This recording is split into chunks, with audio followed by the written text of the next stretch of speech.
রিকশাওয়ালা বলে, মহাজন, আমি এত কিছু জানতে চাই না, আপনার কাছে একটা কথা জানতে চাই। আপনার 5টা ছেলে লেখাপড়া করা, 5টা ছেলে শিক্ষিত, 5টা ছেলে প্রতিষ্ঠিত, এস্টাবলিশ হয়ে গেছে। আমি জানতে চাই আপনি মারা যাওয়ার পর আপনার 5 ছেলের কোন ছেলে আপনার জানাজা পড়াবে? এবার মহাজনের মাথা নিচু হয়ে গেছে। রিকশাওয়ালা ধমক দিয়া বলে, এ ফকির, তোর ভাড়া লাগবে না, যা। আমার রাসূল বলেছেন, যার মধ্যে দ্বীন নাই, যার মধ্যে কোরআন নাই, যার মধ্যে আল্লাহর ভয় নাই, তাকওয়া নাই, ও দুনিয়ায় ও গরিব, পরকালে মহাগরিব।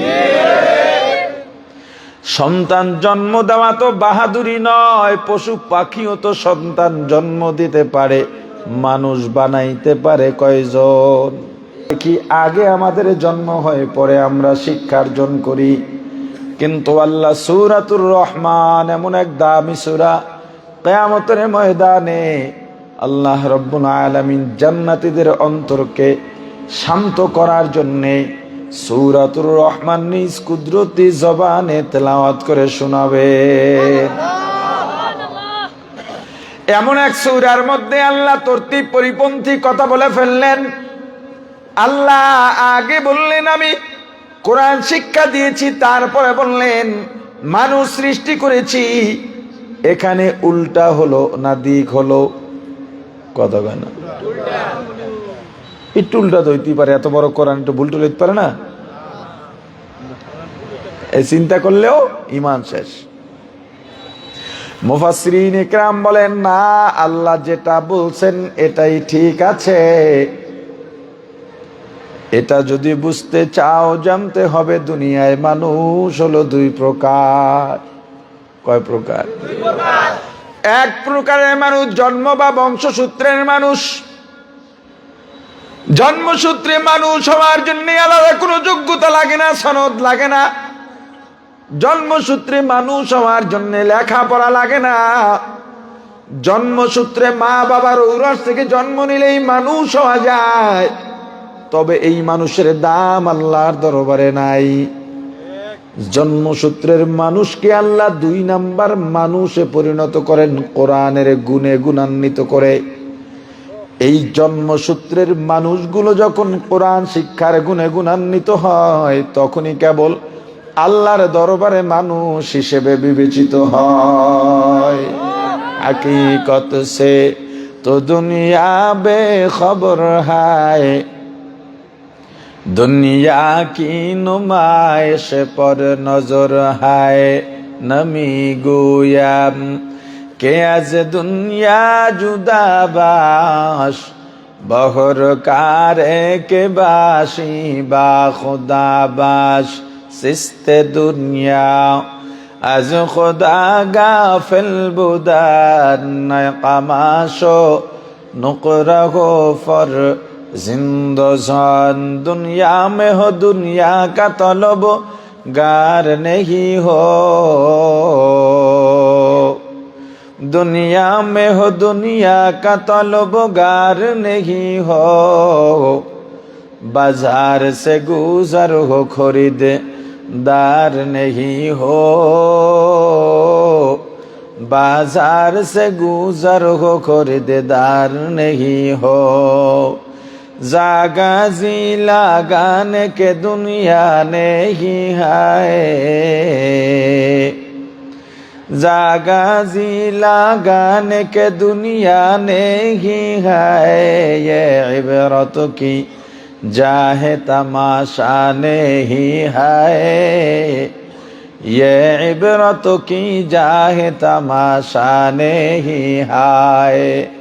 ও ভাই, কোরআন শেখার মাধ্যমে প্রকৃত মানুষ হওয়া যায়। কোরআন না শিখলে মানুষ মানুষ হতে পারে না। ও ডাক্তার, তুমি ডাক্তারি বিদ্যা অর্জন করেছো, তোমার বিদ্যায় যদি কোরআনের শিক্ষা না থাকে রে ডাক্তার, তুমি ডাক্তার হতে পেরেছো কিন্তু এখন পর্যন্ত আল্লাহর দরবারে মানুষ হতে পারো নাই। হে ইঞ্জিনিয়ার, তুমি এত বড় সম্মানী হয়ে গেছো, এলাকায় গেলে বড় চেয়ারটা তোমাকে এগিয়ে দেওয়া হয়, মসজিদের সভাপতি তোমাকে বানানো হয়, স্কুল মাদ্রাসার সভাপতি বানানো হয়, এলাকার অনুষ্ঠান আয়োজনের প্রধান অতিথি তোমাকে বানানো হয়, সংবর্ধনা দেওয়া হয়, ফুলের মালায় বরণ করা হয়। কিন্তু তোমার বিদ্যায় যদি কোরআনের শিক্ষা না থাকে রে ভাই, এলাকার মানুষের কাছে সম্মানী হতে পারো, আল্লাহর আদালতে এখনো পর্যন্ত মানুষ হতে পারো নাই। মানুষ হওয়ার জন্য কোরআন লাগবেই লাগবে, কোরআনের শিক্ষা ব্যতীত কেউ মানুষ হতে পারে না। ও ভাই, এজন্য তোমার সন্তানকে কোরআন শিখানো লাগবেই লাগবে।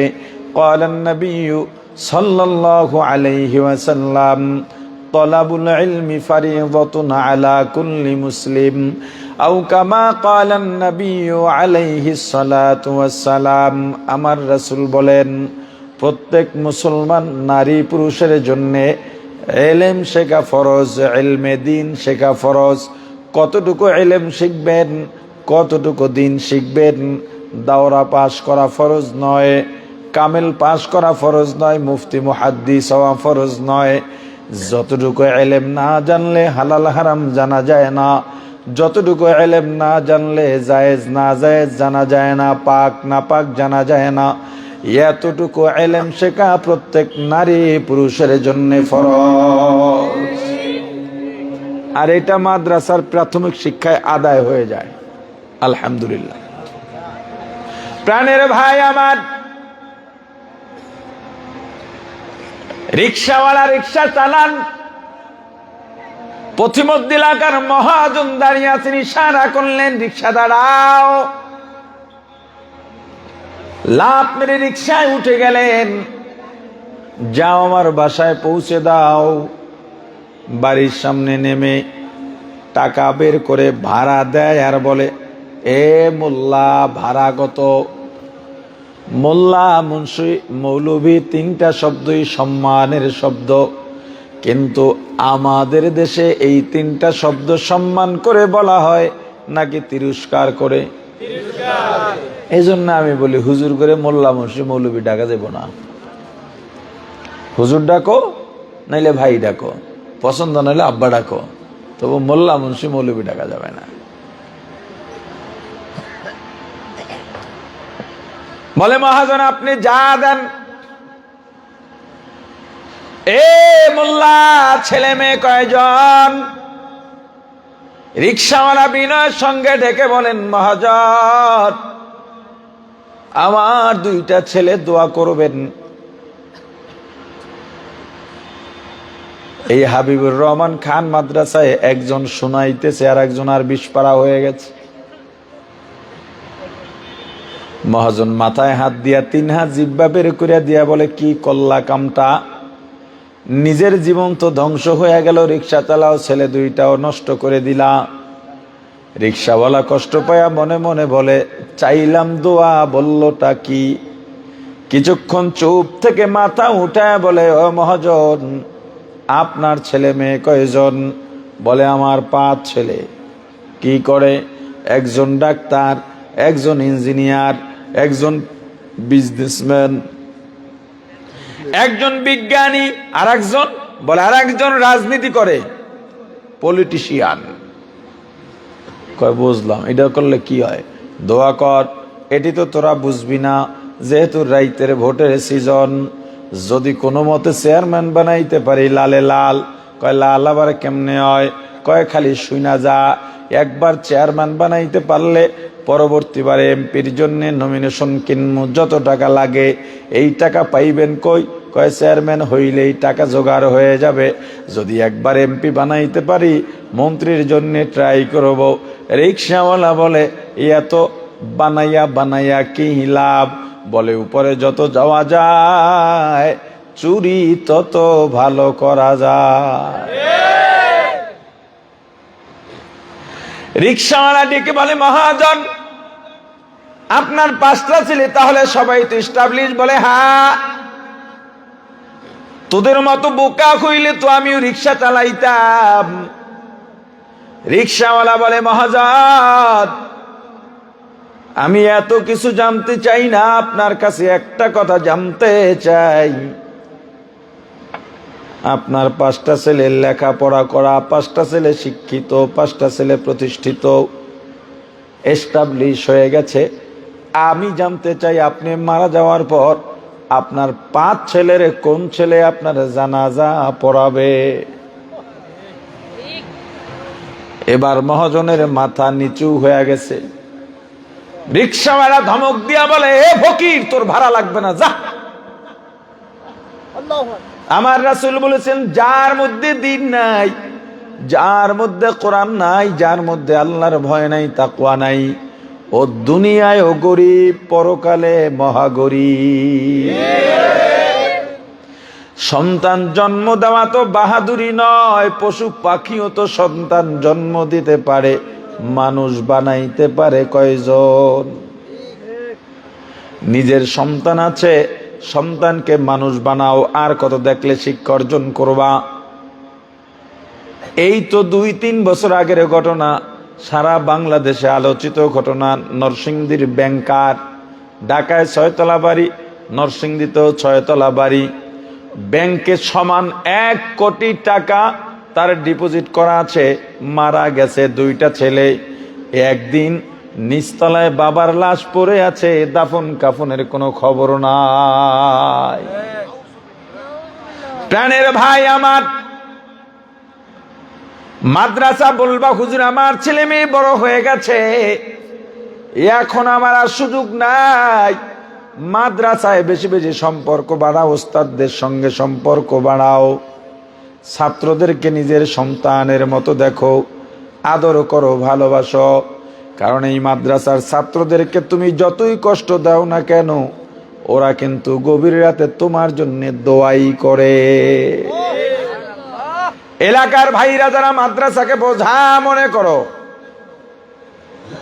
মাদ্রাসা নিয়ে মাঝে মাঝে বিরক্তি ভাব প্রকাশ করো, তোমার তো জানা নাই এই মাদ্রাসার উসিলায় এলাকায় হাজার হাজার রহমতের ফেরেশতারা নিয়মিত আপ ডাউন করে, আসা যাওয়া করে। তুমি জানো না মাদ্রাসার মধ্যে কি হয়? যদি জানতা, এসে বলতা, হে মাদ্রাসার ছাত্ররা, তোমাদের পাও ধোয়া পানি দাও, আমি একটু বরকত নিই। এমনকি পাও ধোয়া পানি খাওয়া যাইব? এটা বললাম কেন? গুরুত্ব বুঝাবার জন্য। তুমি যদি জানতে চাও মাদ্রাসার মধ্যে কি হয়, মাঝে মাঝে কোনো এলান ছাড়া গভীর রাত মাদ্রাসা কম্পাউন্ডে ঢুকে যাও, ফজরের আজানের আধা ঘন্টা 1 ঘন্টা আগে তাকায় দেখবা 6, 7, 8, 9 বছরের সন্তান, যেই সন্তানকে মা খাওয়াইয়া দেওয়ার কথা, মা বিছানা বিছায়া দেওয়ার কথা, যেই সন্তানকে মা গোসল করায়া দেওয়ার কথা, কাপড়টা ধুয়া দেওয়ার কথা, বিছানা বিছায়া দেওয়ার কথা, ওই সন্তানটা মাদ্রাসায় এসে নিজের খাবারটা নিজে খায়, নিজের কাপড়টা নিজে ধোয়, নিজের বিছানা নিজে বিছায়। আবার রাত যখন গভীর হয়ে যায়, সারা দুনিয়া নীরব নিস্তব্ধ, কোনো আওয়াজ নাই, কোনো আলোচনাও নাই, বাতিগুলা বন্ধ, ছোট্ট বালক ঘুম থেকে জেগে গেল, নিজের বিছানাটা নিজে গুছায়া, মশারিটা খুলে গুছায়া অজুখানায় চলে গেল, সুন্দরভাবে অজু বানাইয়া মসজিদের এক কোনায় যায় নামাজ বিছাইছে, অথবা নিজের রুমের মধ্যে একটা যায় নামাজ বিছায়া ছোট্ট বালক নামাজে দাঁড়ায় গেছেন।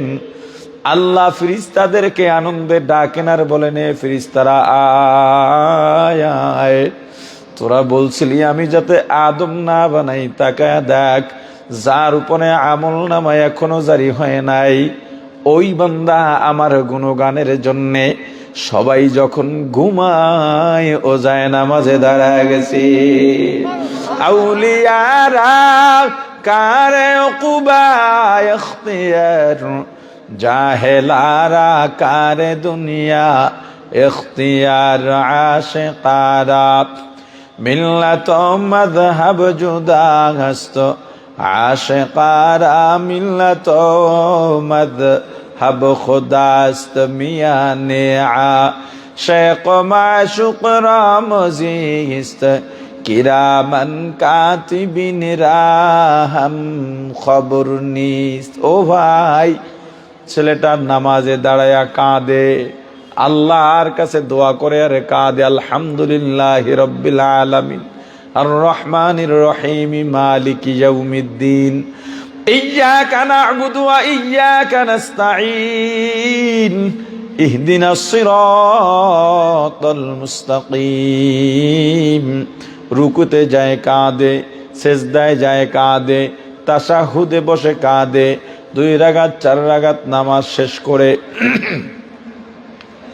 একটু তেলাওয়াত একটু জিকির করে কচি 2টা হাত আমার আল্লাহর দরবারে বাড়ায়া চোখের পানি ছেড়ে কাঁদে আর দোয়া করে, আল্লাহ তুমি তো গভীর রাত বের হইছো মোবাইলে পরনারীর সঙ্গে কথা বলতে, বন্ধুদের আড্ডায় জুয়ানিয়া ব্যস্ত, নাইট ক্লাবে তুমি ব্যস্ত। আল্লাহ তোমার উপরে আযাব গজব ফালাইবেন, আসমানে গজব লটকে আছে। এমন সময় এই মাদ্রাসার ছাত্র দোয়া করতেছি, আল্লাহ আমি গরিব, ও আল্লাহ আমার মা বাবা আমাকে টাকা দিতে পারেন না, পয়সা দিতে পারেন না, এই মাদ্রাসায় লেখাপড়া করি। ও আল্লাহ আমি বন্ধে বাড়িতে গিয়ে দেখি বাসায় ভাত নাই। আমার মা বাবা নিজেরা আলোচনা করেন, আমরা যত কষ্ট হোক সন্তানকে আলেম বানাবো, মারা যাওয়ার পরে যেন আমাদের জন্য দোয়া করতে পারে। আল্লাহ মাঝে মাঝে গভীর রাতে ঘুম ভেঙে যাইতো কান্নার আওয়াজ পেয়ে, আমি দরজার ফাঁকা দিয়া তাকায় দেখতাম আমার মা আমার বাবা তাহাজ্জুদ নামাজ আদায় করে আল্লাহ তোমার দরবারে আমার জন্য কাঁদে। ও আল্লাহ আমি যেদিন মাদ্রাসায় আসবো আগের রাত আমি ঘুমাই, হঠাৎ করে আমার কপালে 1 ফোঁটা হালকা গরম পানি পড়ায়, আমার ঘুম ভেঙে যায়। আমি তাকায় দেখি আমার মা আমার পাশে বসে আছেন আর চোখের পানি ছেড়ে কাঁদেন। আমি উঠে বসলাম, ও মা এত রাতে তুমি আমার বিছানায় কেন, আমার মাথার পাশে বসে কেন কাঁদো?